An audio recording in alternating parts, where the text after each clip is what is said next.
Ladies and gentlemen, and welcome back to SF Live. I'm your host, Myrna Lim. Tonight we have a very special show. It's election season. Comes November, we will have new leadership in the City Hall in San Francisco. Of course, everybody should know we have a mayor's race, a very competitive, confusing race going on. We also are going to be electing the next district attorney. And last but not the least, we have a new sheriff. Literally, a new sheriff will be in town. The sheriff for the last 30 years, Sheriff Hennessy, has decided he's had enough, or San Francisco has given him enough, and vice versa. And so anyway, we will have a new sheriff in town. And tonight we have one of the candidates, a captain in the sheriff's department. Captain Paul Miyamoto. He's been in the sheriff's department for 15 years. He rose from the rank, starting as a deputy sheriff. And in the sheriff's department, he met his wife. And from there, the story goes, they have 5 beautiful children, triplet, mind you, 3 years old. So anyway, welcome, Paul, how are you doing? Good. Thank you very much for having me tonight, Myrna. Talking about the triplets, yes. Sort of throw me in disarray there. That's a lot of work. Yes, it is. That story comes up a lot, too. Oh, my God. They're beautiful, too. I mean, it's incredible. Here, let's see if we can show that to the audience. Oops, okay. No, not that one.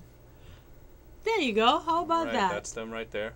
There's 5, 9, 7. 5 kids. Yes, and the triplets are 3 now. So oh the 3 are God. 3 years old. My niece just had a baby, and she's like 20 years old. Her 3rd kid. Oh, okay. So she has 3. Right, and just thinking about it, it's just so exhausting. But well, that speaks to my efficiency, having 3 at the same time. So they're beautiful. that's the economy. Gorgeous family. Gorgeous. Thank you very much. All right, great. So now let's talk about you. Okay, so here is a time when we have an actual sheriff running for the job. Yes. You've been promoted 4 times by Sheriff Hennessy, and you've taken on leadership positions in so many different ways within the sheriff's department. You're actively involved in the community. So give us a flavor of that. A lot of people, when people ask, okay, what does a sheriff do? Like with me, it's like, okay, there's Clint Eastwood in the Wild Wild West. Most people think about it like that, the imagery, right? So here we are, a real live sheriff captain in the department to talk about it. Well, let me just start by saying the sheriff's department is one of the best kept secrets in the city and county of San Francisco. Right. We have over 881 deputies in the department. Okay. Deputy sheriffs who do the job that we are tasked with doing. Okay. Both by city charter and by our obligation as a public safety agency. Right. We have over 100 civilian staff as well that provide services, that provide the support to get our job done. So we have close to 1,000 employees in our department doing the job every day. And we're basically involved in the criminal justice system and in public safety in areas that you don't normally see, or most people don't normally see. Right. Most people don't want to go to jail, and that's exactly where we are. Exactly. Most people don't want to go to court, and that's exactly where we are. We're responsible for the safety and security of all the jails, of the criminal courts, the civil courts, the juvenile courts as well. Okay. We're also involved in the civil process, so evictions, which is another area where people don't want to be involved. You're the bearer of bad news. Exactly. Well, we try our best to be compassionate when we do our job, which is very important. And that's something I'll touch on later about how we do our job. All right. We're also involved in those areas by city charter. That's our mandated duties. We also have contracted with agencies such as the Department of Public Health to provide police patrol services to the hospitals, to the clinics. So you'll see us out there if you have to go to SF General, Laguna Honda, any of the clinics in the city. We have a presence there as well. And we're responsible for public safety in those areas. Right. And lastly, where you probably will see us are at celebrations or special events. We work very closely with the police department to provide mutual aid response in situations that are either planned or spontaneous, where you need a law enforcement presence. and we've been doing that for a number of years. That's when you actually see us in a positive way, such as the World Series or the All-Star Game, New Year's, Halloween every year. Those are the areas where you'll see deputy sheriffs performing the job. That's great. So basically, let's see, there's 800 sheriffs plus how many civilians? Over 100, well over 100 civilians. And then how many management? Altogether, those would be the numbers. And the civilians play a vital role. They don't just provide support services. They also are involved in a lot of our programs and services that we provide to the people that are incarcerated, the people that we're charged with the care and custody of. That's important because of the way that we do our job. We have what's called a rehabilitative approach, a restorative justice approach to criminal justice. It's something where we want to ensure that people, once they have been accused of committing a crime, once they come into the criminal justice system, as they go through the system, they have tools provided to them for change, so that they don't stay in the system, so that when they leave the system, they don't come back. And that's something that's very important. That's one thing that for 31 years now, going on 32, Sheriff Hennessy has been an innovative leader, a visionary leader in this area. And what's gratifying about our department and being a part of our department is that in my career, I've seen how what has been innovative for our industry is now the norm in a lot of other departments. It's very important to have a program component, to have these kind of services for people that are incarcerated, to reduce the amount of people who go out and reoffend or commit more crimes once they leave the system. We want to make sure that that happens because we don't want people coming back to us. We want people out there in the community being contributing members to the community. So would you say that a major issue in your department would be the recidivism, right? Yes. I like saying reoffend because I can barely say recidivism. And it's a big word, but the bottom line is we don't want people to recommit crimes. Exactly. Now, here's the thing, though. So they get in, and then how long generally, because it's a city-county jail, how long do they stay there?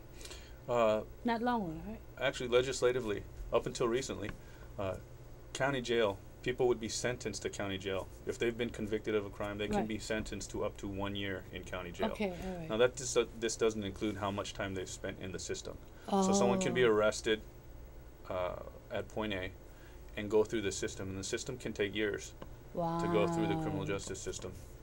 You mean the hearings and the courts? Hearings, preliminary hearings, continuances, things of that nature. If you do not settle on a deal or some sort of other avenue, alternative form of resolution, and you go to trial and you're actually convicted and sentenced, you can be sentenced for up to 1 year in county jail.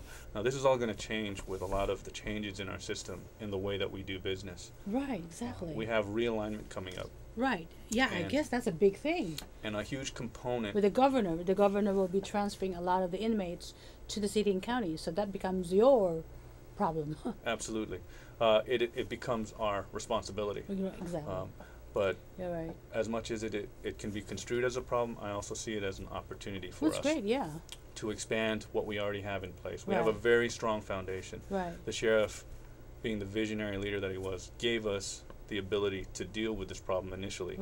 And with the number of people coming in, it's not that they're sending prisoners back to us. What happens now is people going through the system will be sentenced to county jail for longer periods of time.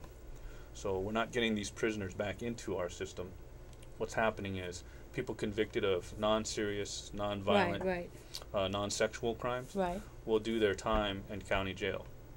They can do longer periods of time, 2, 3 years, 4 years, which will have an impact on our operations at some point. In addition to that, their reintroduction into the community, it will be the county level responsibility to supervise the individuals who come back in on probation. Also, individuals who are under parole or under state supervision, if they violate that parole, instead of going back to state prison, if they fall under the non is what we call them, they'll be coming back and serving out their violation time in the county jails. So that's where we're going to get the spike and increase in people. How many inmates do you have now? How many? What do you call them? Prisoners, Currently, inmates? Inmates, prisoners. Okay. It's interchangeable. How many? The people that we have with us right now incarcerated, we are built. Our maximum capacity is about 2,200. Okay. Right now, our average daily population hovers around 1,400. We're at about 1,450. This morning, I think it was 1,450 or so. So, like, how old are these inmates? I mean, are they? They vary in age. Absolutely vary in age. What do you see as the major component? Which crime prevails? Is it drugs? Is it? Drugs is pervasive. Drug crimes are pervasive in our system. So, yeah, right. I think the majority. Because they're less than 1 year, right? It's not just the drug crimes involved, but it's also the crimes that evolve around the drug trade. The crimes of violence, weapons, things of that nature, gang culture, everything. Drugs are one of the major contributors to all these different things as well. Possession of drugs is a criminal offense, right? And they could go in jail. But do you see very many of those? I mean, a lot of them are people who would be classified as ill rather than having committed. Possession for sales is one of the crimes that we look at as more serious offense because of the nature of the crime itself. Right. Possessions when people like have individual possession of drugs. That's one where we identify something like Paris Hilton. Well, that's one where we would identify maybe providing services, providing them with rehabilitative services, providing them with programs. Right. We have a number of programs which have been well established in our system for a number of years. Right. Roads to Recovery. We have programs focused on drugs. Right. What's great is during my time in the department, my time in jail, during that time I've seen some of our it does. But our programs are actually very robust. They're very vibrant because what they do is they provide not just focus on one area. Now they're more inclusive. So a lot more of the programs that have come into play, they are all-purpose. So they don't just focus on drugs, rehabilitation, and recovery from substance abuse. They also focus on violence issues. They also focus on what we call 5 Keys. And actually our school, our high school we have right now is called the 5 Keys Charter School. The 5 keys to life and what we want people to focus on in terms of pro-social behavior are recovery, education, employment, family, and community.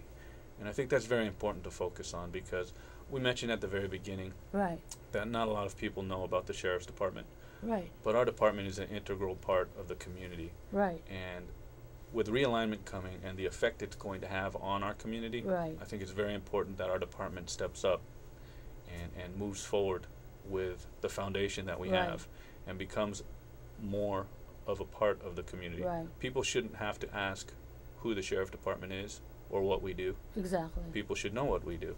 And I think that's one area in my vision when I become sheriff that I'd like to see our department grow to become more of a positive part of the community on the front end, to be out there as a positive role model, to be out there with a vibrant, engaging with the community at the front end of things, because we're very good at the back end of things. We're very good at our involvement in the criminal justice system, our involvement in trying to get people to turn their lives around when it's already too late, when they're already in the system. What I'd like to see is for us to take our abilities, our strengths and successes, and get out at the front end of things and become more of a part of the community. Exactly.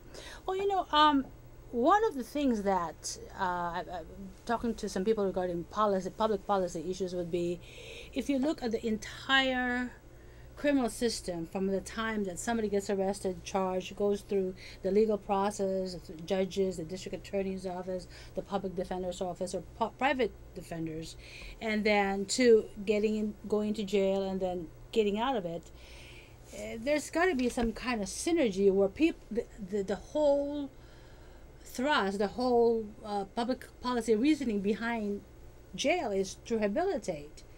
But with the nature of what's really going on, it's with the recidivism rate as being either 77% or 67%, whichever number you applies, obviously it's not working. So all of these players somehow, or rather, have to work hand in hand to really make that happen. That, okay, you know, being in jail is rehabilitation, barring like maniacs like the Manson and all those people. I would have a different take on those. But I mean, if you're talking about county jails or less than a year type of offenses. Sure.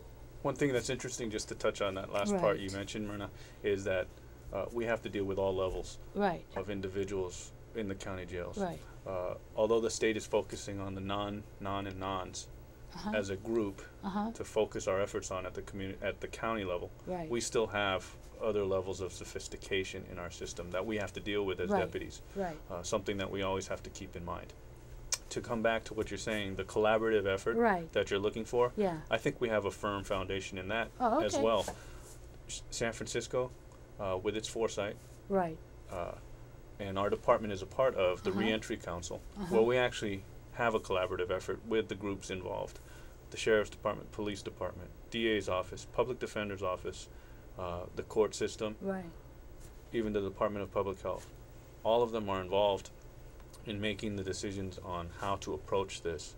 Probation is a very key part. Adult probation has the brunt of the responsibilities when we have the people back out in the community, because they'll be responsible for supervising them. Our department, our components in that area, we have electronic monitoring, which are ankle monitors for people who are in alternative forms of incarceration, home detention. We have those areas. We have our warrant service unit who will go out and get the people who are violating the terms of their probation. We have a number of different agencies involved in this whole process, and we're all sitting at the same table dealing with these issues, which is great, which is exactly what I think you're looking for for this. Especially for a lot of young people. I mean, you go to areas, a lot of the gang violence, the drugs. I'm sure one of your deputy sheriff was the originator or the founder of the Healing Circle, and in the Excelsior district, and there's this, mothers, sisters are all upset, crying, like, killing of kids, mostly African American kids, who do not think they will survive past 18 years old. So do a lot of these people end up in jail, or where do these people place into the kind of mix that we're talking about? I'm glad you touched on that. You mentioned family. And the family component is one thing that's missing. That's a piece of the puzzle out in the community. And if there's a disconnect from the family values, a disconnect from that foundation for individuals, then there's the tendency to stray. And to head into a different direction, which they shouldn't be heading in. One thing that we have emphasized in our system is it's a one family concept, a transition circle. We don't just have parenting classes for the incarcerated to qualify to get to contact visits with the children. We're also working on bringing the caregivers together as part of that component, from bringing the outside in and the inside out to get people together to complete the circle. That's very important, because I think it shows that we step beyond that. And you mentioned that it was a deputy who had stepped in to do that in the Excelsior. That's another thing that's very important to see here. Deputies who live in the jails and work with the people that are incarcerated every day build relationships, whether positive or negative. There's still relationships that can translate into the community. We have the ability. We deal with people that come in and out of our system every day. Okay, now let's 22 minutes just go so fast. We have like 3 minutes left to talk about. Now I want to talk about your campaign. I'm very impressed with your campaign. Thank you. I mean, it's like, I'm on Facebook and Link and some other social medias, and I look at Facebook and it's like you are here and everywhere, and you got all of these momentum and a lot of energy in your campaign. It's incredible. Tell us about it. Absolutely. I think our campaign, the message that we have, experience, not politics. It ties into everything we're talking about here. We have a very robust, very vibrant support base, a foundation that we have in our campaign that we're utilizing to its full extent. We have people who support us because of our message. It's about somebody from within who is taking the reins and doing the job that they have been doing. as I mentioned, deputies have the experience. Right. And we all have the experience of being here and knowing what the job is. Right. And I think that translates and it sends a message. I have the overwhelming support from the 2 labor organizations from within our department. That's and incredible. That's created a huge base for us to work with, a You've got volunteer quite base. a momentum there. And I think what happens even more importantly is when we get out there to get the message out there about what we're about and about what this campaign is about, I think it resonates with the voters. I think people want to see someone who knows how to do the job actually doing the job. Yeah, The most important thing, Sheriff's Department is about public safety. Right. And public safety is not about politics. Public safety is about a very solid, very core obligation for us to take care of everybody else. And it shouldn't be politicized. It shouldn't be something that... Okay, how can people connect with your campaign? Well, we have a variety of ways. You mentioned our social media and our presence on the internet is one way. Right. Obviously, we have a Facebook. If they want to volunteer, Facebook pages. right? Volunteers, we are at Miyamoto, the number 4, Sheriff.com. Right. And there's many ways in which you can help. You can endorse, donate your time, donate money, everything in a traditional race, obviously. And you can also holding signs. Yes, absolutely. And become part of the movement that we have. Become part of this change, this positive change that we're bringing. Right. Well, that's excellent. And your wife must be working very hard, huh? I think sometimes she's working harder than me because she has all 5 kids with her most of the time. But she's, she's also on Facebook, and she's like, pull me a motor for her, working really hard. That's awesome. Well, I guess here we go. Ladies and gentlemen, thank you so much for joining us and for Paul Miyamoto joining us tonight. And please make sure you vote. We have excellent candidates, and Paul Miyamoto, get on Facebook and Google his name, and you can get a lot You'll find me. Good, and you will find him, and or out in the street. So anyway, ladies and gentlemen, thank you so much for joining us tonight, and good night.